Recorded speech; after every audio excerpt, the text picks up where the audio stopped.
napakabait na anak. Wala pong iba kundi si Sister Mary Joy Perpas. Salamat, Sister RC. At mapalang hapon sa inyong lahat na mga participant at mga dati ng mga lingkod ng Panginoon. Natawa ako kasi sabi ni Ate Cora noon pa na mag-talk ako. At tuwang-tuwa ako dahil ang aking topic is loving God. Wow! It's so much. Napakabuti ng Panginoon sa aking buhay.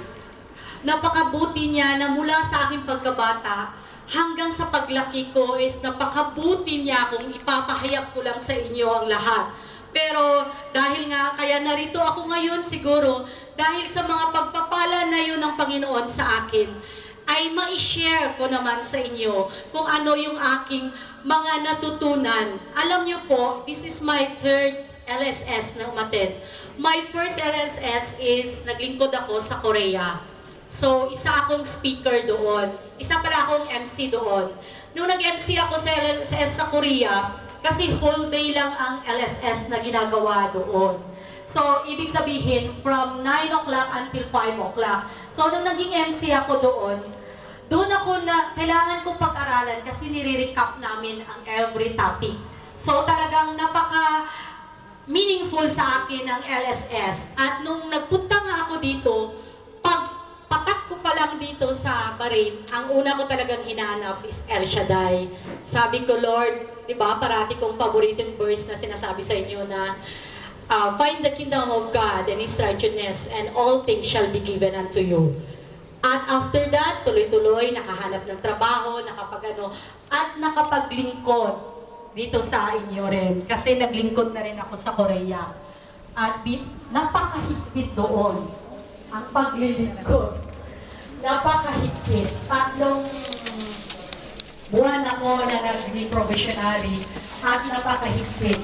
Itong mga palda ko, dati ko pa ito sa kasi hindi talaga kami pwede magpantalon. Kailangan nakapalda. Kailangan nakaayos.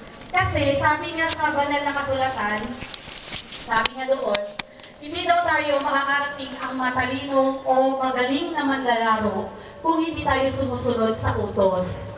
So, ibig sabihin, tayo, pinagkalooban tayo susundin kung ano ang utos ng Panginoon sa labas man o sa loob o dito man sa ating gawain. Kaya dapat, kung ano yung utos ng Amor Solo na inibigay kay Ate Cora, kay Sister Cora, dapat natin sundin. Kasi yun ang gusto ng Panginoon sa atin. Parati nga sinasabi ni Brother Mike na obedience is better than sacrifice. Kaya ngayon, mag-umpisa ako sa inyo, paano ba magmahal sa Panginoon? Teka muna, binigyan ko lahat ng participants ng mga verses na Tagalog. Para pag uwi ninyo sa bahay, may pagninilayan kayo kung ano yung nakapaloob sa topiko ko ngayon. Nandyan. Kasi gusto ko, sabi nga ni Brother Chess, kailangan may interaction ang participant at ang kami ng mga speaker. So kapag tinanong kita, hanapin mo dyan kung anong verse na ipapasalita ko sa'yo. Okay? Okay mga participant. Ang ating topic ngayon is, love the Lord your God with all your heart, with all your mind, with all your soul. Sino dito ang nagmamahal sa Panginoon? Sige nga, mag-raise kayo ng hand kung sino nagmamahal sa Panginoon. Lahat kayo nagmamahal sa Panginoon. Pero, sinusunod ba ninyo ang kalooban ng Panginoon sa inyong buhay? As much as possible daw. Pero, bakit kailangan natin talaga sundin ang kalooban ng Panginoon sa ating buhay? Hindi pwede ng ating gusto o ang ating kalooban ang masusunod. Kasi sabi nga dito sa 1 John 5:14, hanapin ninyo sa Juan. Sino ang makapagsabi? Sabi sa Ingles, there is a confidence that we are approaching God, that we are asked anything according to His will. Ibig sabihin, kailangan kapag humingi tayo sa Panginoon, yung ibibigay lamang ng Panginoon sa kanyang kalooban. So, gusto kong basahin mo, sister, kung ano yun sa Tagalog para maintindihan ng lahat. hindi tayo nag-aatubiling lumapit sa Kanya sapagkat alam natin ibibigay niya ang anumang hingi natin na naayon sa Kanyang kalooban. O, di po ba? Kailangan kailangan ayon sa kalooban ng Panginoon yung ating mga hinihingi. Hindi sa ating kalooban. O sabi nga ni Father kanina, dapat ayon talaga sa kanyang kautusan o sa kanyang kalooban. Kasi kung hindi yun ipagkakaloob sa atin ng Panginoon. At ang sabi pa dito, kung mahal mo daw yung Panginoon, ang dapat mong sundin is above siya sa iyong mga gusto. Mas higit siya sa iyong mga gusto. At higit siya sa mga ninanais mo sa buhay. Kailangan nauuna siya sa iyong buhay.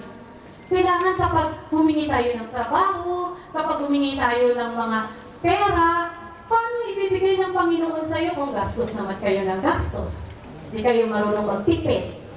Di po ba? Paano kayo bibigyan ng Panginoon ng trabaho? Hindi naman kayo naghahanap. Di po ba? Kaya kailangan talaga parati natin ibigay sa Panginoon ang ating mga layunin sa buhay, ang ating mga pangarap sa buhay. Kasi sabi nga dito, people everywhere are seeking happiness as their ultimate goal. Or your goal is to totally give yourself over to God or to whatever pleases Him. Ibig sabihin, ang mga pangarap natin sa buhay dapat ibigay natin sa Panginoon talaga. Kasi sabi sa Salmo 37 verse 4, delight yourself in the Lord and He will give you the desire of your heart. Di po ba? Ibibigay talaga sa Panginoon kung ano ang nasa puso mo. As long as yun ay nanggaling sa iyong puso. Pakibasa sa Tagalog, kung ano yun, sister? Awit. Sa Diyos mo hanapin ang kaligayahan at ang pangarap mo ay iyong makakamtan. Di po ba? Di po ba? Sa Diyos mo hanapin ang iyong kaligayahan. Kaya kayo na rito, di po ba? Dahil hinahanap natin ang kaligayahan natin. At ibinibigay naman ng Panginoon sa atin, di po ba? Paglabas ba ninyo dito, hindi kayo masaya? Di po ba? Masaya tayo. Kasi lahat ng ating mga daladalahin ay ibinigay na natin sa Panginoon. Bahala na, sabi nga, what we only do is for praying. We only need is to pray. Let the Lord do our working. Ang Panginoon ang bahalang kumilos, hindi tayo. On loving God more, we need to love our earthly ways less. Ano po yun? Tanungin ko kayo, ano ba yung mga earthly, yung mga makamundo, nasa mundo? Kailangan bawas-bawasan nyo yun. Ang pagmamahal sa makamundo, katulad ng cellphone. Di po ba, Pilipino? Pag may bago, may iPhone 5 na ngayon. Sino na naman ang gusto bumili ng iPhone 5? Dati Samsung S3 lang. Ngayon, di po ba, kailangan bawas-bawasan natin ang pagmamahal natin sa makamundong bagay. Hindi lang yung mga bagay na material, mga bagay pa na minamahal natin na hindi tama ayon sa kalooban ng Diyos at hindi tama ayon sa pagtingin ng Diyos para sa atin. Alam mo, natuwa ako nung ginawa ko itong aking speech na to, yung aking kopya na to. Lahat sa bahay is inobliga ko na.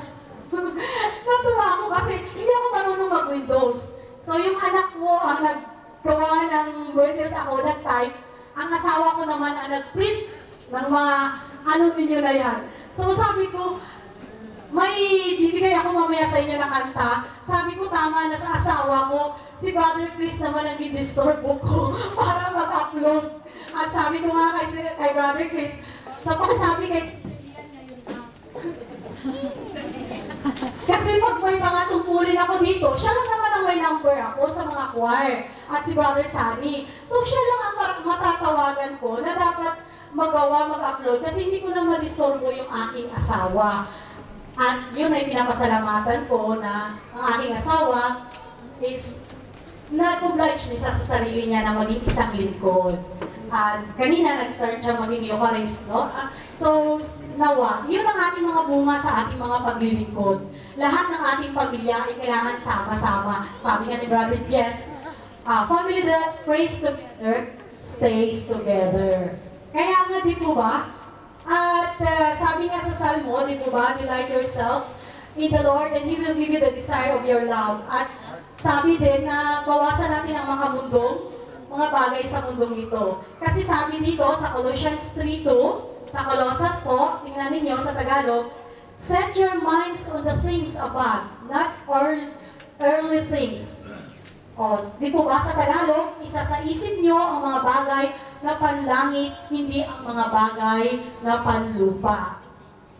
Alam niyo po ba, kapag nagsiset na kayo ng mind ninyo sa Panginoon, lahat-lahat ng mga bagay sa inyong buhay, hindi talaga kayo mapariwara. At sabi ko nga sa aking anak, at na-share ko sa isang kapatiran, wala akong maibigay kahit pa may material na bagay, kahit pa may mabagay, na maibigay namin mag-asawa sa'yo, pero ang gusto ko ay magkaroon ka ng pananalig. Yung faith mo talaga kay God ay hindi mawawala. Dahil sa aking buhay, yun lang din ang pinanghahawakan ko. Wala akong pinanghawakang iba, kundi ang aking panampalataya.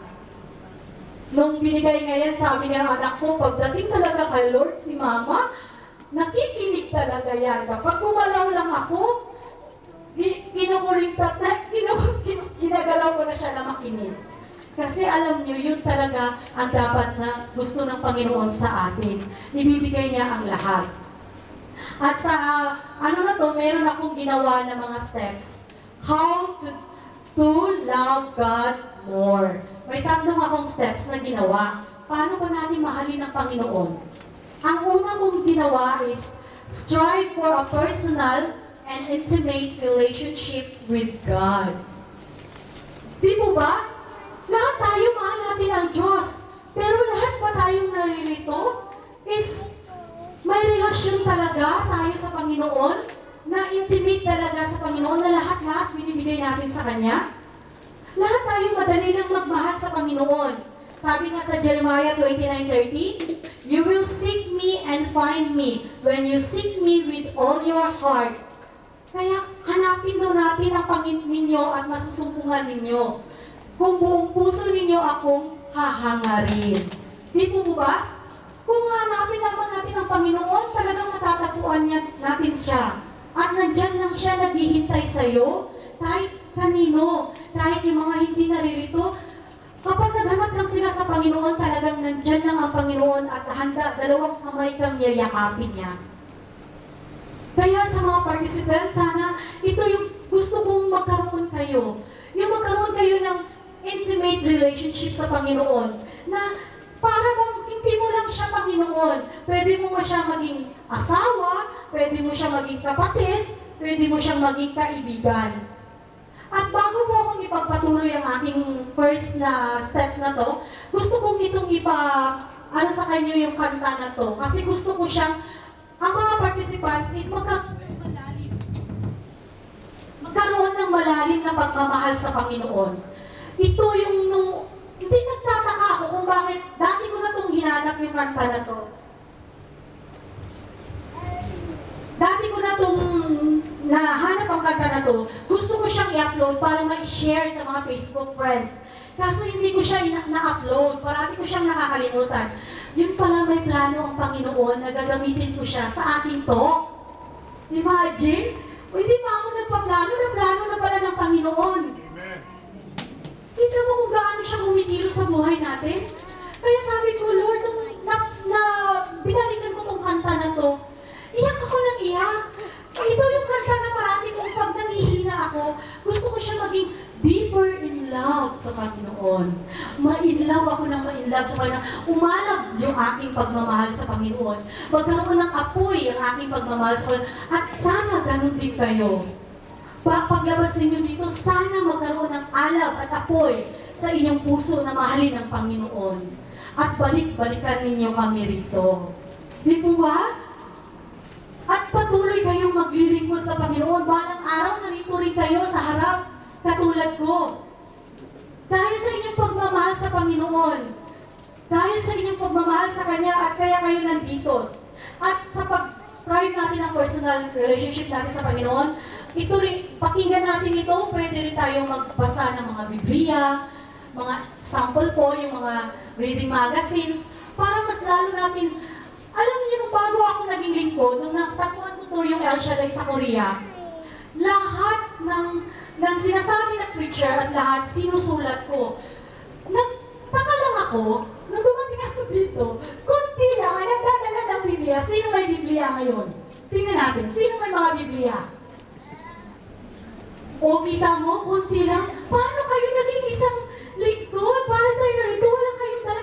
Paano tayo naging isang tao ng Diyos na wala tayong sandata? Di ba ba?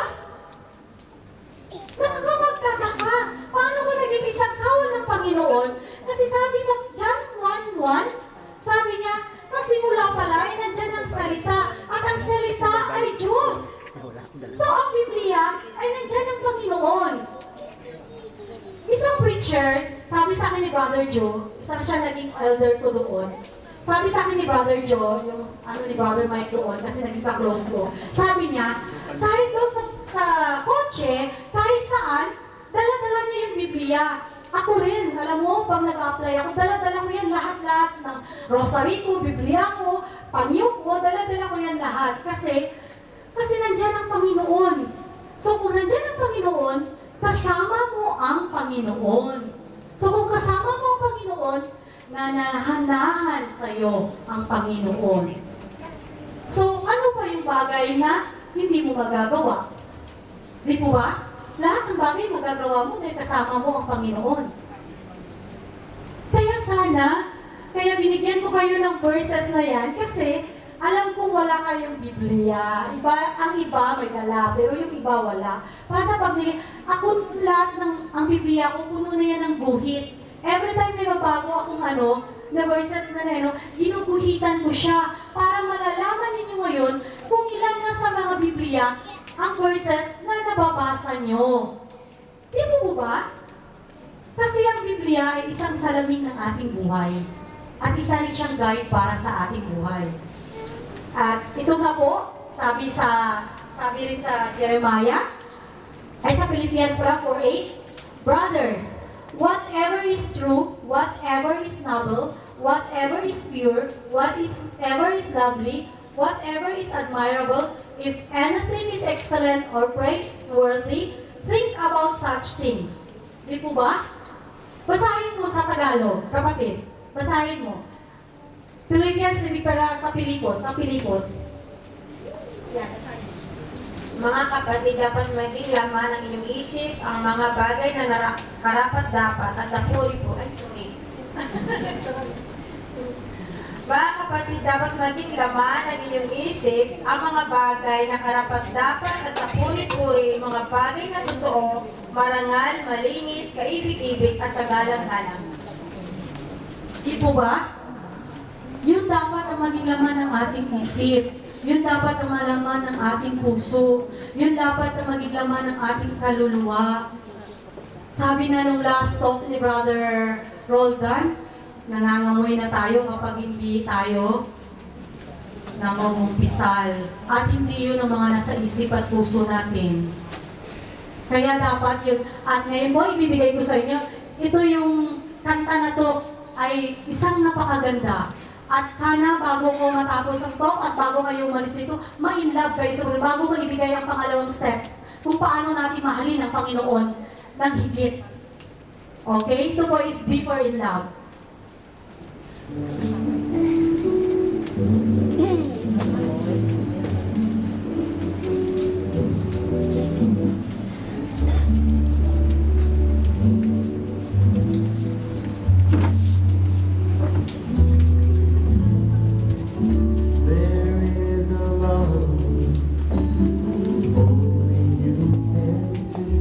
Pagnilayan po natin yung kanyang mga words.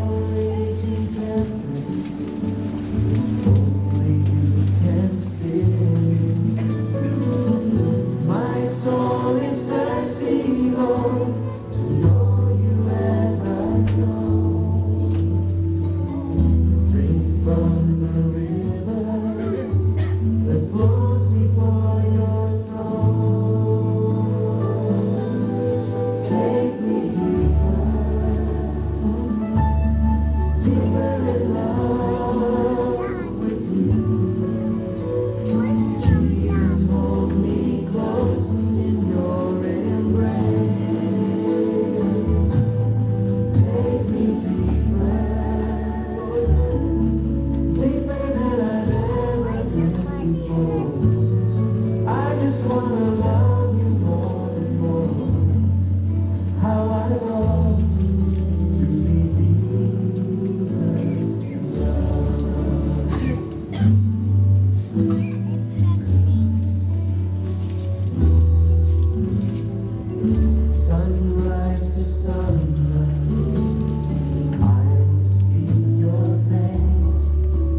na-inlove ako sa kanta na to. At sa pagkanta na to, na-inlove ako lalo sa Panginoon. Alam po ba niyo yun? Sana po ma-inlove tayo sa Panginoon. Hindi tayo ma-inlove sa tao. Kasi ang tao, pwede kang abusihin, pwede kang i-chismis, pwede kang take for granted, pwede ka rin niyang sasaktan. Pero kung ma-inlove tayo sa Panginoon, walang mananakit sa'yo. Walang magbibigay sa'yo ng sama ng loob, kundi mamahalin mo siya ng mamahalin. At mamahalin ka niya ng higit pa. Kaya nga inalay niya ang kanyang buhay. Kaya sana, mga participants at mga dati na rin mga attendees, ma-inlove po tayo sa Panginoon. Mahalin natin ang Panginoon ng deeper and deeper in love, na parati tayong naghahanap. Kapag uwi tayo sa bahay, pag Thursday pa lang, kaya excited na tayo. Makaniig na tayo sa Panginoon dito. Magpupuri na tayo sa Panginoon. Alam po ba ninyo yun? Kung paano ma-inlove? Bago ako naglingkod, isang taon muna ako naging isang attendees. Hinihanda ko muna ang aking sarili. Kasi gusto ko pag na-inlove na ako sa Panginoon, magkaroon na ako ng commitment sa Kanya. Di po ba? At ang pangalawa ko pong steps na ibibigay sa inyo, be thankful. Sa 1 Thessalonians 5:18, sabi doon, give thanks in all circumstances, for this is God's will for you in Christ Jesus. Sabi sa Tagalog, ipagsalamat ninyo sa pangalan ni Kristo Jesus ang lahat ng mga pangyayari sapagkat yaon ang pag-ibig ng Diyos. Sa Ephesians naman, sabi niya 5:19 to 20, speak to one another with psalms and hymns and spiritual song and sing and make music in your heart to the Lord. Always give thanks to God the Father in everything in the name of our Lord Jesus. Sama-samang ipahayag ang inyong damdamin sa pamamagitan ng salmo, mga ilmo, mga awiting espiritual, at buong puso kayong umawit at magpuri sa Panginoon. At lagi kayong magpapasalamat sa Diyos at Ama dahil sa lahat ng bagay sa pangalan ng ating Panginoong Hesus Kristo. Di po ba? Kailangan parati tayo rin magpapasalamat sa Panginoon. Kasi sabi dito, we are commanded to love God with all our heart. That it's because it's impossible to love God with only a part of your heart. So, paano mo mamahalin ang Panginoon kung konti lang sa puso mo? Kailangan, kasi first, the greatest commandment, sabi ng Panginoon, love your God with all your heart, with all your mind, and with all your soul. At sa ating pagpapasalamat sa Panginoon, nagpapasalamat tayo sa Panginoon kasi yun ay pamamaraan ng ating pagmamahal sa Kanya. Kung hindi tayo bakit nga pala tayo pumupunta dito tuwing Friday? Pumupunta ba tayo dito para makipagtagpo sa ating boyfriend o sa ating girlfriend? Pumunta ba tayo dito para magsama-sama yung mga kaibigan? Upang sama-sama na chikahan sa kanila? Hindi, di po ba? Pumunta tayo dito para tayo ay magpuri at magpapasalamat sa Panginoon. At kung nagpapasalamat tayo sa Panginoon, kailangan bumubuo sa ating puso. Kasi sabi nga dito, out of thankful heart, no expression of love to God, including praises, worship, and obedience. So, kailangan sa ating pagpupuri, pag-worship, at sa ating pagsunod sa Kanyang utos, ay nagpapasalamat na tayo sa Panginoon. Tatanungin natin ang ating mga sarili. Buong puso ba tayo nagpapasalamat sa Panginoon? Even the past and the present natin na mga sitwasyon? Or nagpapasalamat na tayo sa Panginoon dahil may nangyari sa buhay natin na maganda? Or naigisan tayo? Or nabigyan tayo ng magandang trabaho? Pero kapag nakaranas na tayo, isang lingkod dito or isang attendees na nag-share sa akin noon pa yun, sabi niya, yung pagkakamali daw niya, dati siyang lingkod. Ang pagkakamali daw niya, nung nakaranas siya ng trials and problems sa buhay, na nagsastruggle siya, lumayo siya sa Panginoon. Di po ba? Hindi. Mas higit tayong lumapit sa Panginoon. Kung ano man mga troubles and trials at mga problems na ma-encounter natin sa ating buhay, dapat tayo magpapasalamat sa Panginoon pa rin sa mga pangyayari na ito sa ating buhay. Di po ba? Kasi, ang buhay pa lang ninyo is isang bagay na yun na dapat natin ipagpasalamat sa Panginoon. Ang inyong pagsasakripisyo sa inyong mga anak, sa inyong mga asawa, sa inyong mga kapatid, sa inyong mga nanay. Di po ba? Dapat natin ipagpasalamat dahil sa Panginoon at nabigyan kayo ng magandang trabaho.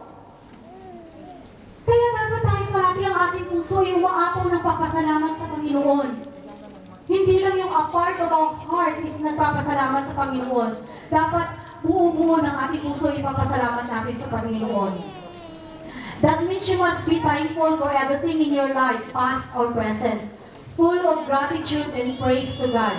Philippians 4:6, do not be anxious about anything, but everything by prayer and petition, with thanksgiving, present your request to God. Di po ba?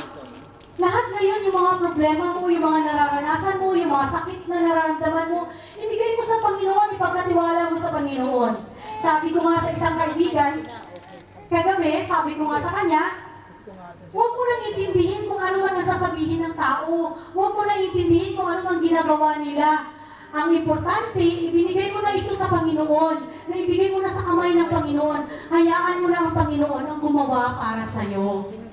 Kasi pag hindi nagduda pa tayo, kapag nagbinigay natin sa Panginoon, tapos nagduda tayo, ay para natin pinagdudahan ang kapangyarihan at ang pagka-Diyos ng ating Diyos. Di po ba?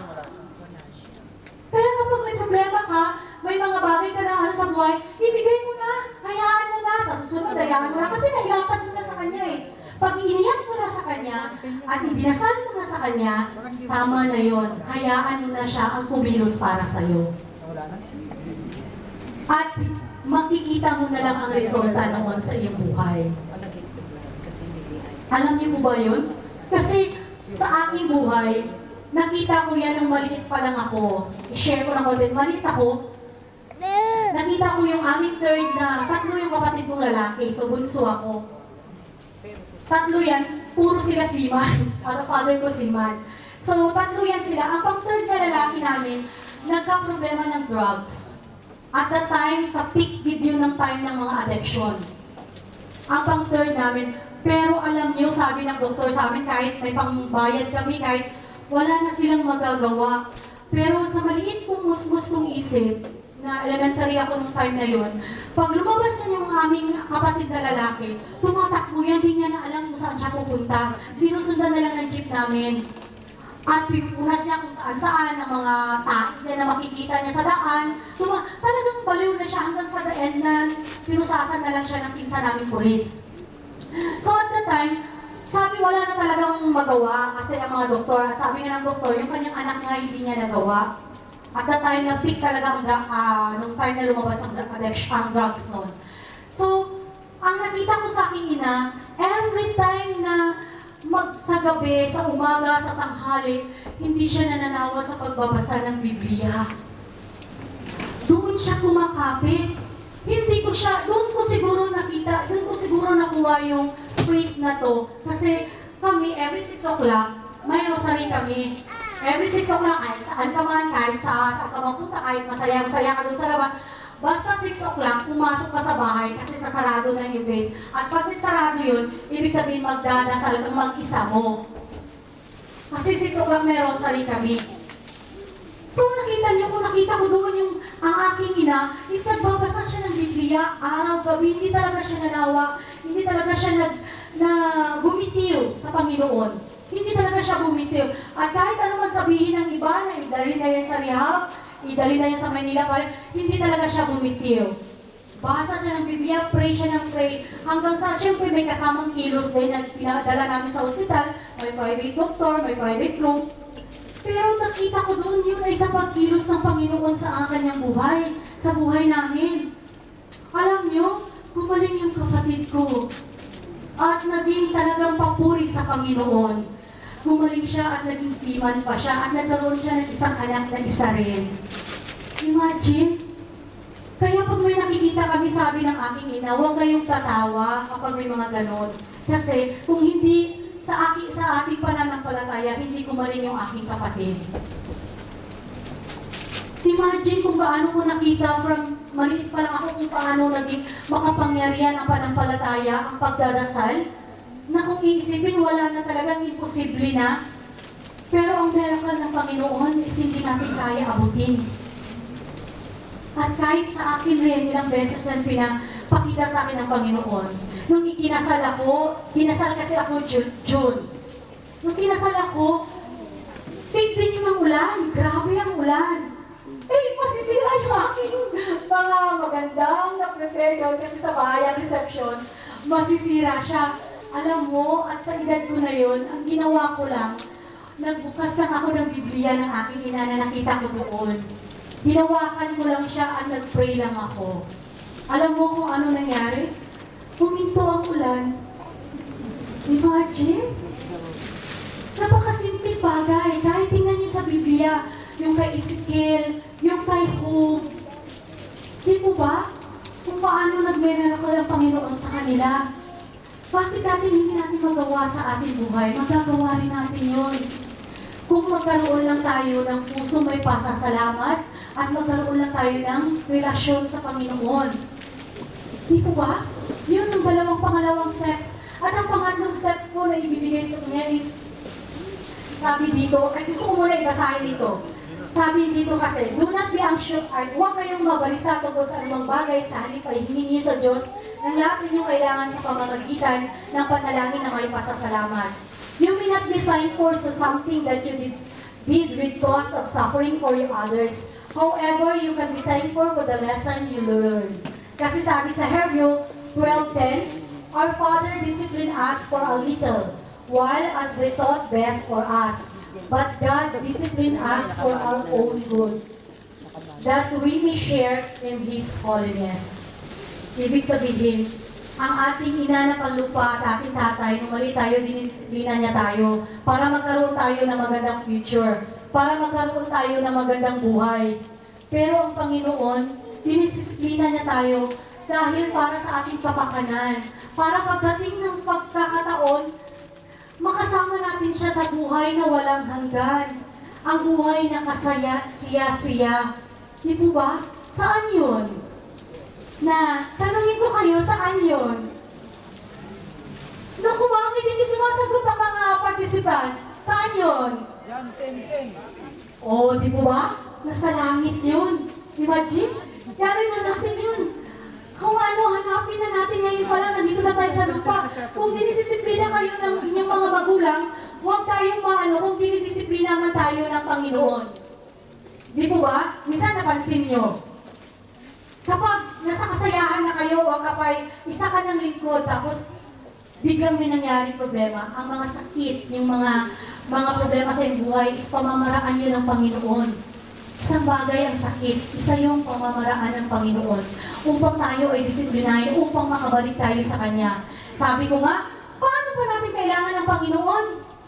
Kung lahat na is perfecto, paano na tayo pupunta dito? Paano pa tayo magdadasal kung lahat ng bagay na is perfecto binigay sa akin ng Panginoon? Di po ba? Kaya kailangan matuto tayong maglapit sa Kanya kasi hindi lahat na nasa lupa pa tayo is hindi perfecto. Talagang binigay ng Panginoon para maglapit tayo sa Kanya, para siya ipagpurihan natin. Ang pagkanta natin na to, di mo ba? Para pasasalamatan siya, para purihan siya sa lahat ng oras at sa lahat ng bagay na nangyayari sa ating buhay. At ang pangatlo po na steps na ibibigay ko sa inyo, sabi dito,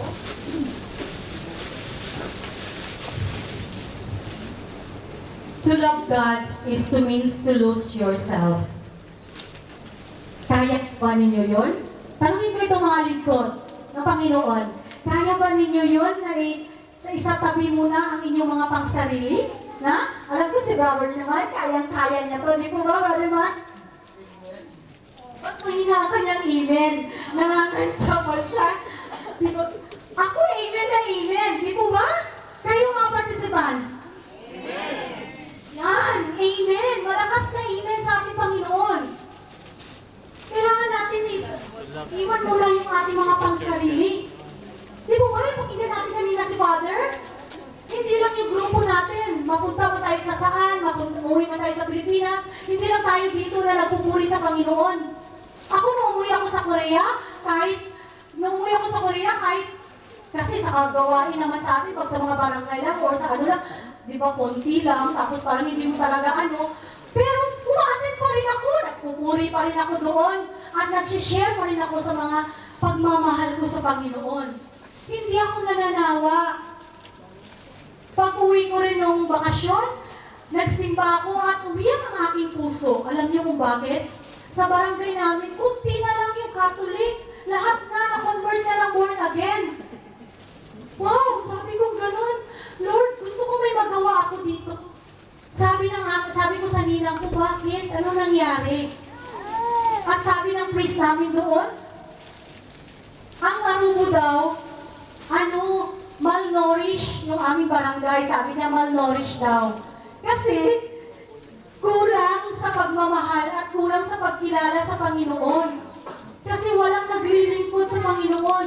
Pag nagsimba, konti na lang. Kasi iba na convert na sa born again. Sabi ko, hindi ba nila alam na ang Catholic is ito yung binigay ng Panginoon sa atin? Di po ba? Gusto ko itong basahin sa Matthew 16:24. Jesus said to his disciples, "If anyone would come after me, he must deny himself and take up his cross and follow me." To love God, there is no emotional feeling. To love God, He desires to us to love Him. He means totally give ourselves over Him, to surrender, to relinquish, to abandon ourselves, even Him. Regardless of how we feel, what we think, or what we desire, means to set aside our life. So bago ako matapos, gusto ko itong iwan. Ang pagmamahal natin sa Panginoon, hindi emosyon, hindi feeling. Hindi siya isang emosyon, ito ay commitment love. Bago kong ibigay sa inyo, sana, hindi lang yung magbabase ang ating pagmamahal sa Panginoon, yung kapag masaya kayo dito, kapag napapansin kayo, kapag nabibigyan kayo ng mga schedules nyo, na mag-talk kayo or what, hindi gano'n ang Panginoon. Wala ka man, na take for granted ka man, kailangan ang commitment mo sa Panginoon isa dito. Yun ang yung commitment love. At sino man dito sa mga participant natin balang araw na maging isang lingkod, gusto ko magkalungkot kayo, itanong niyo sa sarili niyo, kung handa na kayo maglingkod sa Panginoon, gusto ko yung ibigay niyo yung commitment love, hindi yung feeling love. Yung feeling in love. Hindi. Commitment love talagang ibigay natin sa Panginoon. Kasi dala-dala ko to, nung nakadikit ito sa Biblia ko. Sabi dito, only if you are secure people can serve Jesus. People are always worrying about how they appear to others. They fear exposure of their weaknesses. He beneath layers or protective and pride and pretensions. Sabi daw, kung hindi ka pwede maglingkod sa Panginoon kung insecure ka. Kailangan secure ka sa iyong sarili. Ma-take for granted ka man, naranasan ko yan ma-take for granted ka man, hindi ka man ma-assign, or hindi ka man nabigyan ng iyong mga tungkulin. Pero kailangan ng iyong pagmamahal sa Panginoon is parating umaapaw at umaalam.